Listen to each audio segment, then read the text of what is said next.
I said to Jerry, Rodney's in Vegas. Why don't we go? And he said, yeah, we'll take, we took his Fiat and we drove from LA to Vegas. So we went to the theater where Rodney was playing. And we went up to the maitre d', and there we are, 3 guys. And he said, can I help you? And he go, yeah. We said, we're friends with Rodney, which we weren't. We had seen him come in to Catch a Rising Star a couple of times working on the Tonight Show sets. He goes, are you friends with Rodney? I said, yeah, we're comedians. He goes, so what do you want? I said, we'd like to come see the show. Told us to pop by, which he never told us. Goes, talks to Rodney, and we're all sweating it out there. We have no idea what he's going to come back and say. And the guy goes, Rodney said, okay, come on in. You got us a booth.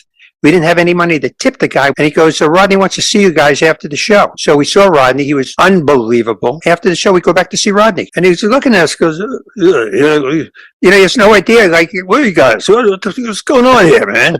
So we said, we'll Catch a Rising Star. We met you there. All right.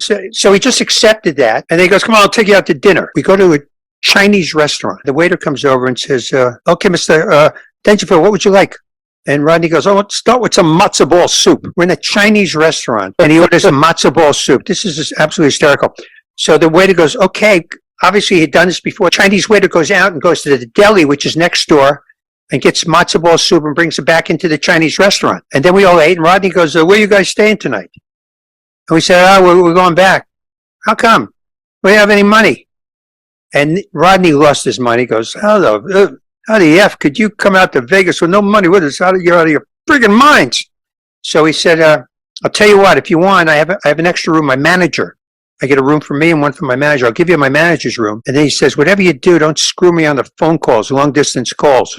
The guy's headlining it, in Vegas, and he's worried about, a $40 phone bill.